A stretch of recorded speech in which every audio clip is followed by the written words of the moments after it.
Andreas? Hey, Andreas. So, okay, this is the last one. We're gonna, the pleasure of the last session is we can be a little more free-flowing. These guys are gonna hate that, but don't worry about it, it'll be fine. We're also gonna take questions and so forth as before. What I'd like to do really is to run through, and I'll start with Andreas Mueller at Bosch, who's at the far end here. Introduce yourself and tell us how you're using Open RAN, why you're interested in it, and what does it do to make what you do in your business better. Right, yeah, thanks a lot, Gordon. So hello, everybody. I'm Andreas. I'm with Bosch. So it's about industry verticals. We are an industry vertical. We are engaged in different vertical domains in automotive, in manufacturing, of course, building automation, and other areas. And we've been looking for a long time already in, let's say, 5G in general, right? What it means for us. We see a lot of value in private 5G networks, for example, in manufacturing, but also other areas.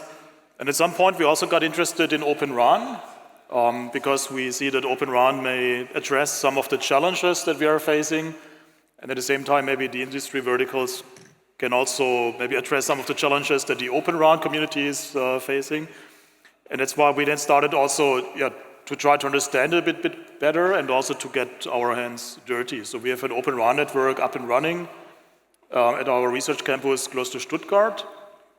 We are still testing. It's not a productive deployment yet, but we are testing how good it is, what the challenges are, and we are especially interested in the RAN intelligent controller, the XApps, the RApps, and so on, where we see quite some things maybe that we can do with that.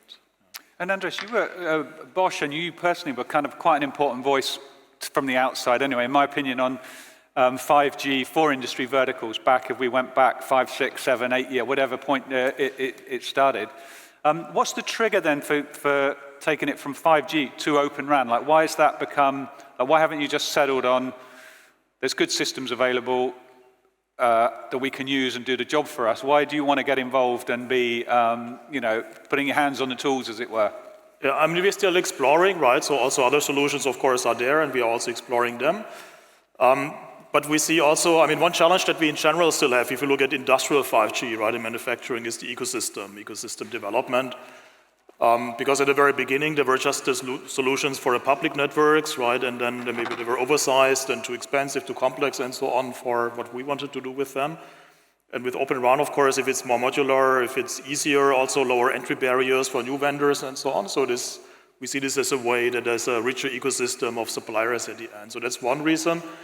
And the other one is that the verticals are simply very heterogeneous. Yeah? So also manufacturing is one vertical, but you have completely different requirements depending on whether you consider a car factory or semiconductor manufacturing or whatever, the process industry, the chemical industry. So these are very different areas, and it means we always need tailored solutions, basically, that satisfy the needs and the requirements of these different areas.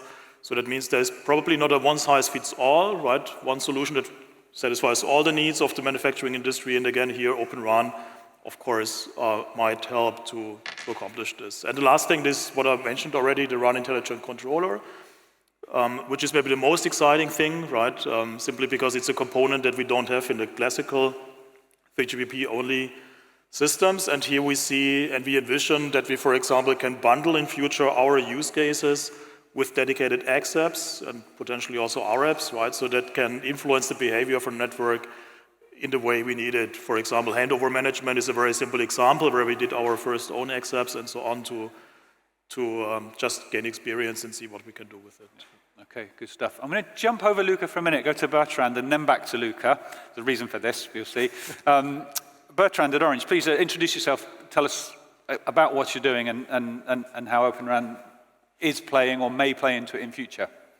So I guess, so Bertrand Rojat, so I'm working with Orange, specifically in a business unit called Orange Events. We do technical production for big and sport events, and one of our key accomplishments was the Olympics last year. As you know, Orange was the technical provider, the sole telecom provider for the Olympics. So we did fiber communication, IP communication, mobile communication, and we had some very new requirements, mainly from the media, about very immersive, real-time image production. And so we thought about it on how we could respond to these kind of requirements. And the answer was very, very clear. It was mobile, it was 5G. And so we decided to deploy on some key venues, the Olympic Stadium, Stade de France, the two biggest arenas in Paris, La Défense, swimming competition, the Accor Arena. And of course, also, as you know, I'm sure you saw it, the opening ceremony was on the River Seine. So we deployed private 5G because we wanted to have smartphone camera on all the boats. And last but not least, we did that as well on the Marseille Marina for the sailing competition. So we had that big requirement. The only solution for us was to go mobile. And on the thing about what was required, it was very demanding because it's real time, zero delay. We are talking about 80, 90 millisecond delay, glass to glass. It is uplink, and as you know, all the commercial networks are 80% downlink, 20% uplink. We had to do exactly the opposite, so it was also a big challenge. And also, when we talk handover, the way we have to handle handover, we did have to guarantee at video layer the quality of the service. So to do that, the only option for us was to go very deep into the technology to be able to tune the network, to tune the service, and open technology, open RAN was the only answer for us. So we went multi-vendor. The RAN technology was provided by Amarisoft. We used AW2S antenna system, and the core network was a Cisco core network. Because we had a big handle on the technologies, on the different aspects of the technology, we were able to optimize it for these very, very specific use cases. It was very successful in terms of deployment. As I said, we were able to have on the Stade de France broadcast camera, we are talking 50 megabit continuous throughput, very low delay. On the opening ceremony, 200 smartphones streaming at the same time during the ceremony. And so all this thing was possible also because it was fully virtualized on regular server.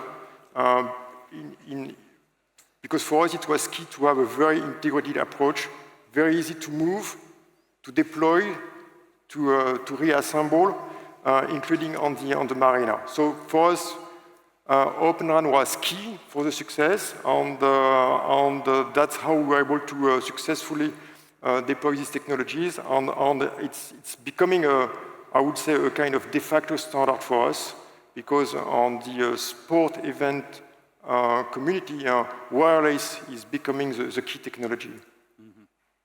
Congratulations, by the way. It was an amazing job. I mean, a huge amount of work. And I think the way you set it up, I guess you can use Olympics a little bit as a threshold or a marker of different eras. I know when it was in 2012 in London, that was still today that resonates because that got the live video streaming. You know, you could do it before, but that really industrialized it and made it something that is everyday usage.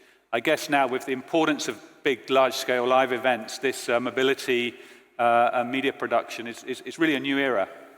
Yeah, as you said, I mean, we made a demonstration that wireless is now mature for live production. And when I say wireless, I'm talking about Wi-Fi, I'm talking about 5G standalone on commercial network and private 5G. So it's a combination of all these technologies. We made a demonstration that it is very powerful, very efficient. And of course, we will continue to deploy these technologies in the event to come. Yeah, okay, good stuff. So get ready with your questions quite soon, people. I'd ask Bertrand questions about this all day otherwise. But let's go to Luca.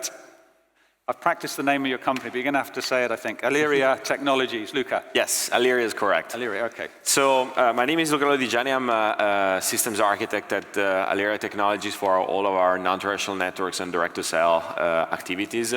So we're a bit of a special case in the sense that we are like a venture-backed startup, and we came out of stealth mode roughly 2.5 years ago. As a spin-off of the Google Loon project, so carrying forward some of the technology that were developed under Google X.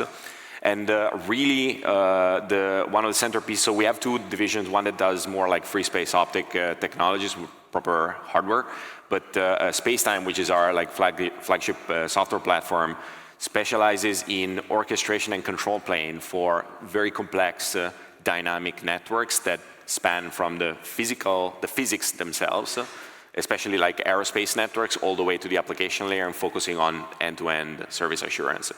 And so for us, as we venture into non-terrestrial networks, 3GPP networks more in general, and direct-to-cell, the integration with O-RAN and using the O-RAN primitives and sort of like becoming part of the O-RAN ecosystem made sense, because we have, our platform should be seen as more like an API platform that has a digital twin model and a number of solver engines, and so builds the whole physical model of the network and then makes it available to APIs and then uses APIs to drive components of the network, like for example, ground station components, radio access network, and so on. And so, and our APIs are already open source. In fact, even our data model is actually open source. So for us, using the O-RAN architecture and APIs was kind of a natural way to go. And the reason why we in particular think that O-RAN has an important role to play in non-terrestrial networks is because they're extremely complex and dynamic networks to manage. So they require a lot of complex API interaction with diverse set of elements, and also a lot of like holistic visibility across multiple components of the network, and especially in non-gestationary constellations. They're very spectrum limited, they're very power limited, so it's management of an extremely tight and constrained resource, which is power, spectrum, capacity overall. And so the ability of the O-RAN architecture to open up the radio access network and to open up control of a large scale aspects of the radio access network as well allows us to optimize the usage of power in space, of spectrum, and the coordination, for example, with terrestrial networks as well. So we see the specialist applications, especially of non-terrestrial network, like hard QoS, like for public safety, disaster recovery applications, like maximizing the spectrum usage efficiency as a key role for O-RAN. So the common thread I'm hearing from 3 speakers so far is they had a kind of a problem or something they wanted to adapt for, a special use case or something they wanted to work on. Before we come here, just Luca again, if I've got this right, someone coming from a mild adjacency at least to telecom and cellular, I know it is telecom, but it's a slight adjacency to the mainstream. How did you find adopting O-RAN specifications, architectures, and ultimately, you know, if it comes to that code from the community? Like, is it an easy to consume and access world? Is it? I think from a specification perspective, there is, especially for the things that we are mostly interested in, which is fairly low-level control, there is a good framework. There is space for doing more in the sense that now there is flexibility in the service models, for example, to do a number of things. But I mean, we are already, and we're expected we will have to do more in terms of developing additional service models that are more specific to satellite. There are some APIs that are simply very, very focused on the terrestrial portion of the RAN, on the G.B and so on, that will definitely need to be enabled. We would like to see more development in the area of accessing to the scheduler, for example, or to some of the primitives in the physical layer, and we realize that from a macro RAN sort of perspective, this could be a challenge, but that's why we think that the non-terrestrial world is a particular, is different economies enough and different like dynamics enough in the ecosystem where this can actually work really well, because it's a subset of very complex problems that need to be solved where essentially the importance is maximizing that efficient usage of that finite resource rather than catering to large scale and mass connectivity. So potentially, once you're getting to that level, potentially that's where an open source radio implementation might give you some extra flexibility, I guess. Yeah, and we have actually started a work item together with Keysight in O-RAN Alliance. Right now is in the work group 1 to study the use cases for non-terrestrial networks and identify some architectural aspects or some interface gaps or some specification gaps. And so we are like pretty much of the idea that we want to do it in the O-RAN space, in the open space, because as we open source our own, let's say, non-standard APIs, for us the natural evolution is to an open ecosystem to focus on the complex parts of the problem, not the framework itself. Okay, good stuff. Okay, no questions yet. Ouyang from AsiaInfo. First of all, introduce yourself, and maybe, I don't know, tell us what you're doing in O-RAN for private networks, and if you want, reflect on anything you've heard. Sure. Thank you, Mr. Brown. This is Dr. Ouyang from AsiaInfo. We are China's largest telecom software company. Actually, our focus on the O-RAN is more for the private 5G market. Actually, I prepared just 3 slides to quickly recap the progress that we have made to leverage the AI native O-RAN for the private 5G last year. And AsiaInfo collaborate with some of the telcos and some of the partners from the verticals. Can I go there? Go for it. Sure. Yeah, take the clip. Yeah. Very happy to be here again. I remember last year I introduced some of the pilot studies of the O-RAN solutions for private sectors. But for last year, for 2024, we truly realized the O-RAN solution co-working with the large language models to deploy such a total solution for some of the vertical customers in China.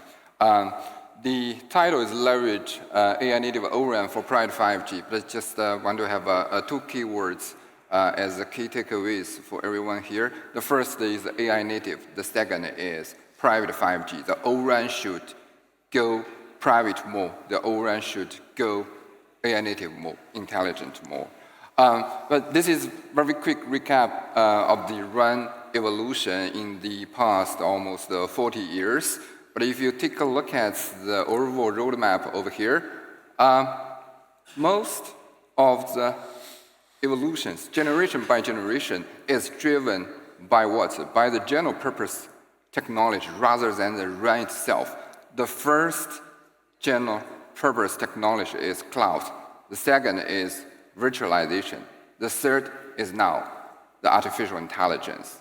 So all these external forces are main factors to drive the evolution of the RAN. That's the point that I'm trying to make over here. So AI, artificial intelligence, generative AI, large language models should be the next wave of the GPT, the general purpose technology, to drive the next wave of the RAN evolution. So the total O-RAN solution from AsiaInfo is not making much difference from the other vendors, but the unique strength over here that we are making, the difference that we are making is the keyword on the upper right corner, the ISAC square. As you may know, ISAC, the integrated sensing and communications, right, which should be the top 1 or 2 features in 6G on the way. We strengthen this word a little bit from ISAC to ISAC square. Each of the letter indicates a unique feature over here, integration of the sensing, artificial intelligence, communication, and computing. What do we have done for the ISAC square? It's over here. Last year, we co-worked with Intel and Alibaba Cloud to deploy the first large language model native, otherwise we call it large language model driven ISAC square solution, which means in our CUDU, we have a comprehensive orchestrator to manage and orchestrate the resources, the all the resources across across the CPUs and GPUs. On top of it, we are driving and we are running the 5G protocol stacks for communication service, and we are also running the large language model services for some AI on-RAN applications over here. The typical scenarios that we are working on is the in a specific the wind farm and the nuclear plant scenario over here. The field testing engineers and the field operation engineers went into the nuclear plant. That is a very closed scenario. There is no way for them to come out to seek further help for the maintenance and operation work.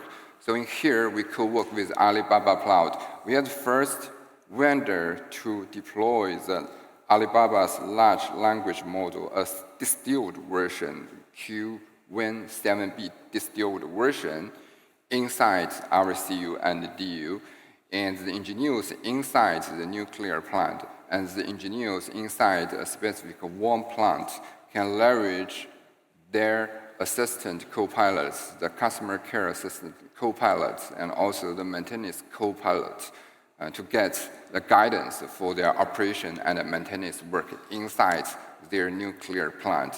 And at the same time, the data service and voice service inside the nuclear plant is still going on. So we are running the communication and artificial intelligence service in parallel in the same CU-DU for this specific scenario. The difference that we are making is the orchestrator that we deploy here is to make sure that dynamic orchestration and management across all the different computing resources, CPU, GPU, and also the FPGA on the way. And last, I don't want to advertise these numbers. The point that I'm making for here is the O-RAN should go private more, and the O-RAN should go intelligent more. Why? When we go to a specific private sector's customers over there, they don't mind if it's split 7.2 or not. But the O-RAN solution is the first stepping stone to realize their network modernization and to support the basic network coverage functionalities when they upgrade their private network from Wi-Fi 4G to private 5G. But on top of it, most of the projects and opportunities we get from the private clients is not an O-RAN network project, instead of which is a complete data transformation project in which network coverage is the step one. And furthermore, we have done a lot of the digital transformation applications for them. And then the RIC and the AI native functionalities natively provided by O-RAN should be a key breaking through point over here for us to gain more opportunities from these vertical clients. So just the 2 points that I'm making here. The O-RAN, we want to go private more. The O-RAN, that we want to go intelligent more. That's it. Thank you. Fabulous. Thank you, Ouyang. Okay, nice little transition GPT there, general purpose technology from generic pre-trained transformer in a seamless manner. Yep. Very impressive. Just before we move on to Matteo, what would you just give us big picture view on O-RAN and Open RAN in China? What's the kind of feel for it? I think from the outside, I kind of have the impression, obviously Chilin's with us, but there's kind of a coolness toward the approach, and the big vendors don't really want it there. What's your, I could be completely wrong, but what give us a little bit of a feel for? Sure, Chilin is from the telco side, right? I'm from the vendor side. We may have different views, but actually we stay with each other. Actually, in China, I have to say O-RAN is not going very aggressively for public 5G. But for private 5G, I would say it's going to be very great potential. Most of the private sector's customers, they don't mind Otherwise, they don't care if it's split 7.2 or not. That's number one.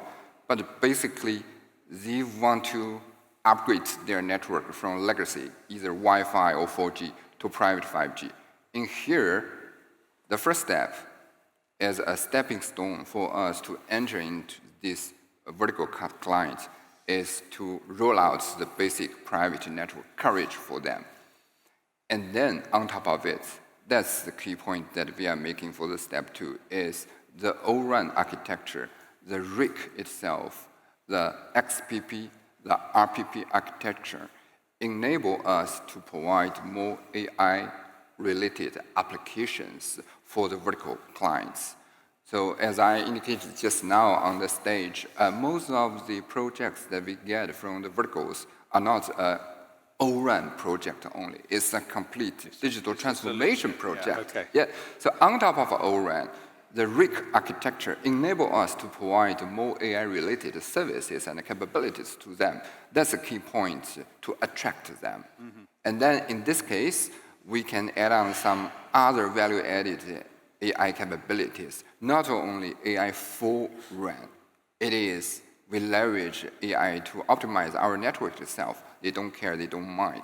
But AI on RAN and AI and RAN over here are very critical for them. AI and RAN to help them to save the cost of the network infrastructure. They don't want to burn the money to roll out and to build another IDC. We save the money for them. The AI on RAN is on top of the benchmark platform from Greek. We are able to deploy more and more AI capabilities, like the large language models that we roll out for China nuclear. So they like it very much. So another good example of how O-RAN's enabled some other capability that wasn't necessarily so easy before. Matteo, you've been immensely patient. I'm going to bring you in. The last person to be introduced today, I think, Matteo Fiorini from Ericsson. Tell us who you are, what you do, why Open RAN can help with private networks, and reflect on anything else you might have heard. Yeah, thanks, Gabriel. I have to admit I'm not as organized with slide and demos. It was very impressive, but I will try to do my best just speaking through. My name is Matteo Fiorani. I work for Ericsson. I work mostly with Cloud RAN, with Open Frontal, and I try to give an update of what Ericsson is doing in Open RAN, specific in the context of verticals. So I start by saying that a lot of the work we're doing today in Open RAN is actually focusing on macro networks and CSPs. So I would say our traditional telco business.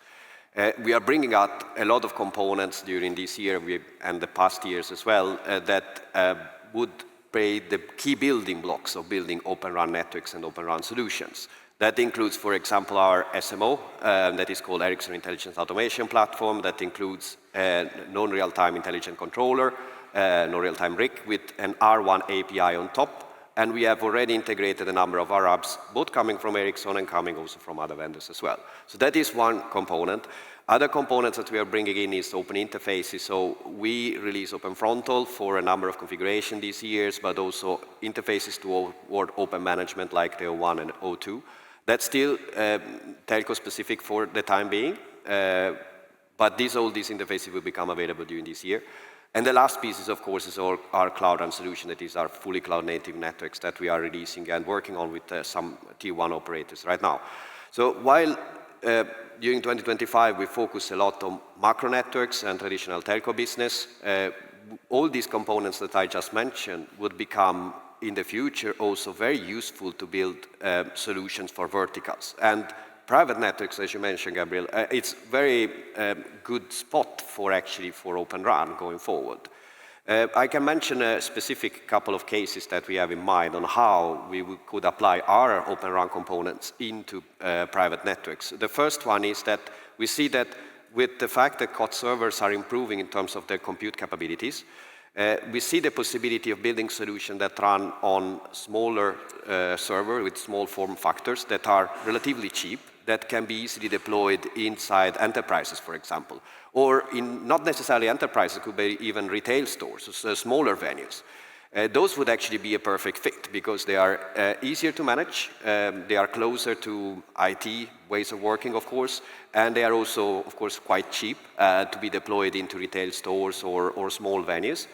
And the fact is that right now you could see that some of these COTS servers offer the compute capability to run a relatively significant number of cells and good radio configurations. Maybe you can't run the latest massive MIMO generation on them, but you can still run, for example, your FTD bands, LTE and NR. You can maybe run even TDD bands on that, non-massive MIMO, but you could go for 4T, 4R, for 2T, 2R. And you can build excellent solutions for private networks with these type of components, with type of solutions that are very tailored for these type of applications. So we see a large potential there for sure. Another area where we see that a lot of possibilities and opportunities for verticals in general with Open RAN is, of course, with the non-real-time RIC and the RAPs. There we have specific business cases in mind. For example, what we are looking at is some cases for public safety that could become very interesting, where you could have RAPs that are tailored for public safety. So today we, of course, are able to differentiate, for example, first responders from other users. That you can already do. You have tools in the networks that allow you to do that. You could use quality of service, you could do slices. What we think our apps can add on top is that they can refine even further what you can do. For example, you could say that you have a firefighter being at the center of the action and you want to automatically recognize that that firefighter is closer to the real points and you want to prioritize that over other firefighters. So that is another level of granularity. So you are even more precise into selecting which type of, not only which type of user, but which specific user should have higher performance in a specific given point in time. Another example similar to that is that you may want to have an RAP that, for example, free up your frequency layer when you have an event, an emergency event, for example. So this is still related to public safety. So you have a hurricane or you have a fire. And then you want, for example, to free up some frequency layer in that specific region for the firefighters, for the first responders to be able to access the network and have priority. That could be another use case that we are looking at. So these are examples of things that we can do with Open RAN, with Open RAN technologies, where we can differentiate and help verticals in a way that we were not able to do before. And do you think with the verticals, how much do you anticipate these end user groups want to get hands-on with the tools and the code versus it's great capability, but it still has to be packaged and supported and so forth? Yes, I mean, there is always an aspect of how well the application works with the rest of the software, because obviously every time we do, for example, changes in the network configuration, there could be unexpected consequences. But the whole idea is to try to decouple as much as possible the underlying platform from the application and intelligence on top. That goes, for example, for the RAPs case, where we would see that we offer the platform with all the API and the control points for a developer to be able to develop as much independently as possible. Then testing verification in the end-to-end network, we always expect that has to be done to ensure that when you have an emergency situation and you want your RAP to kick in, there will be no actual mistakes or miscommunication in between the apps and the platform, for example. So that is still very important. We expect that, for example, we work with that with CSPs, and potentially also, if this goes more in an enterprise cases, with the receiver of the solution. So I'm going to see about a question or two for the last few minutes. Fellow over there. Thank you, sir. I didn't know if this is the point where if you have a little stretch, I'm jumping on you for a question.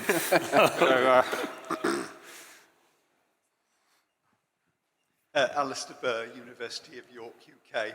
There have been several cases, use cases here, where it looks rather like the front haul is not likely to be provided over fibre. I'm thinking of some cases in the Summer Olympics.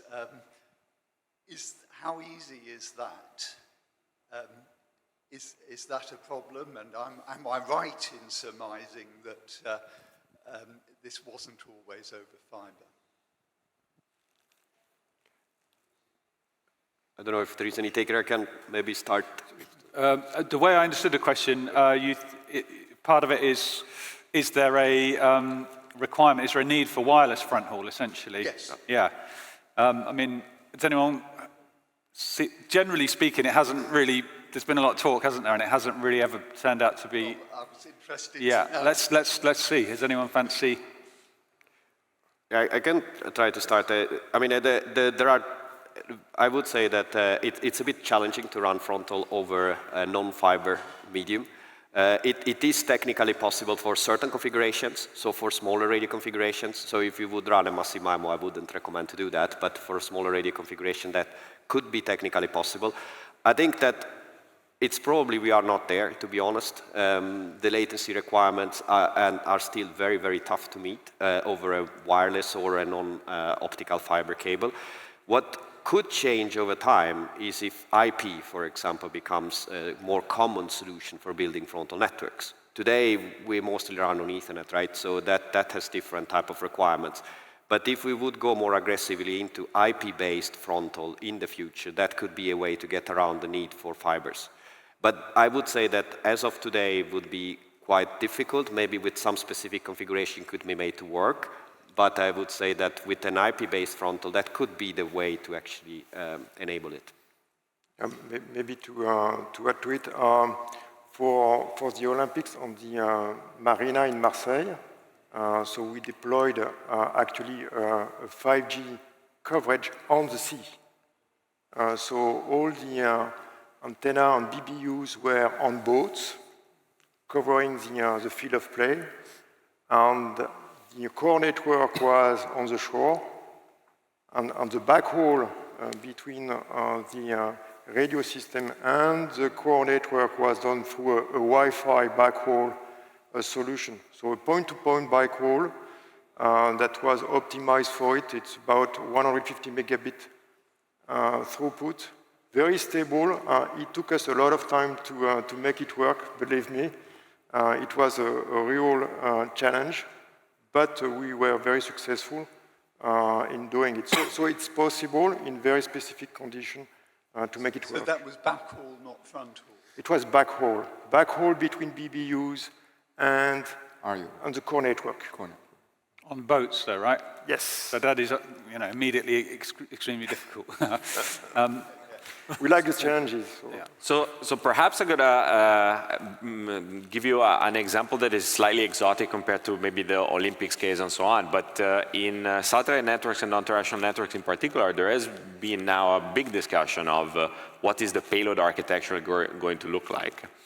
And right now, a lot of the systems are either fully transparent, meaning that basically the air interface, the UU air interface goes all the way from the gateway feeder link to the satellite and then down to the user link with a frequency conversion, which by itself is a relatively new concept that doesn't have a lot of precedence in terrestrial deployments and has its own challenges. And this is actually one of the reasons why we think that the high layer control plane that has an end-to-end visibility is important, because the channel state information, for example, for the feeder link is in some ways completely opaque to both the RAN and the user itself, because it's in a different frequency. It might be Ka band, QV band for, let's say, a UHF or LS band user link. Now there has also been discussion of, hey, what happens, could be an architecture where we actually put the radio unit on board. And in that case, classic CPRI, by and large, it just doesn't cut it. So depending on what is the beam bandwidth product that the actual satellite can deliver, meaning what is the beam hopping architecture, what the scheduler architecture looks like, and what is the carrier usage architecture, actually the split 7.2 could be a very viable way to go, because also thanks to the enhancements in non-terrestrial networks release 17, where we can relax the HARC processing limits, for example, some of the other physical layer timing aspects, we can actually put the low end of the physical layer on the satellite, and we can manage the bandwidth usage of the feeder link this way by simplifying also a lot of the problems that come with a fully transparent feeder link, allowing multiplexing, network sharing, and so on. The problem is that if we look at the current architecture of the RAN, if we go, for example, outside of the full G-Node-B on board and we start thinking about middle way architectures, today the problem is more about the architecture itself of the RAN, like the current splits. Some of them some of the ones that the satellite industry is looking to try to solve some of the complexity, like potentially DU on board with F1 split, have their own challenges. So I think what we are expecting is that in 6G, if we do consider non-terrestrial networks from the beginning and with more like gearing towards regenerative architectures, even if we don't just go for the fully regenerative G not be on board, we may have to find some trade-offs to make the architecture a bit more conducive. Because the problem is that over wireless links, like either you are very bandwidth constrained or the link is heavily affected. Like if you are using like to deliver high capacity kit, you have to use feeder links in QV band or even optical free space. And so there's a number of interesting challenges that come up with the front haul and mid haul transport. Gentleman in front, this could be our last question. Andreas, if you want to comment, you're going to have to just jump yourself in the conversation here. Please, go ahead. Ouyang from so, question for you, right? You mentioned the AI and RAN use case, and you mentioned also cost saving was a major factor there. Just wonder if you could elaborate a little bit about where does the cost saving come from? Is that from the server that's used for both AI and application and RAN application, or somewhere else? Yeah, I would say this is a very good question. Actually, I introduced a similar use case in the GTI summit over there a couple of hours ago. Yes, if you want to do a before and after comparison over here, Apple with Apple. So if you don't have AI native inside the RAN side, what you want to do is you roll out the network either through O-RAN or through 3GPP. And for the AI computing, what you will have to do is you build up your AIDC. For every vertical customers, if they are rich, they have budgets, they build up and roll out their own AIDC. Otherwise, they will go with AWS, Google Cloud, or Microsoft Azure.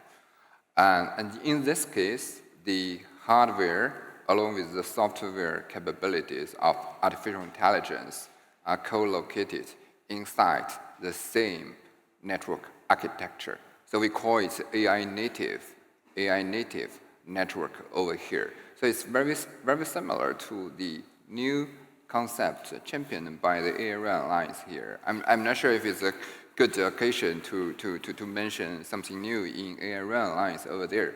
So the first point is AI and RAN over here. It is the infrastructure sharing across the AI and the network. That's the #1 saving that we are making here to save the cost. The vertical customers, they don't want to burn extra money to buy the computing powers from the cloud operators or building up their AIDC center over here. And the #2 point that we are saving the cost is the AI applications integration cost over here. So consider, I have a very typical use case over here. If you, let's say, any given vertical customers to have a video conference call service in Office A and Office B, they pay for different silos. They pay for the bandwidth from telcos. They pay for the video conference call software from WebEx, from Teams, from Tencent Meeting over here. They pay for the value-added application cost for the meeting minutes service and so on. And right now, if you just deploy your video conference call service along with the large language model inside your CU and BBU with such AI and network shared infrastructure, that is, all the 4 silos come to one single solution, which significantly saves their cost. That's the AI native-based O-RAN video conference call service for our vertical customers. It's very popular for them. Thank you. And with that, thank you. I think that actually brings us to the end of the panel session and also the end of the event. So there's just one thing before we go. They're going to put on the screen a QR code with a link to shows all the O-RAN demos around Mobile World Congress. There's a map and all that kind of thing. There you go. So just as we close and leave the room, please join me in thanking the panelists. Thank you, guys. Thank you.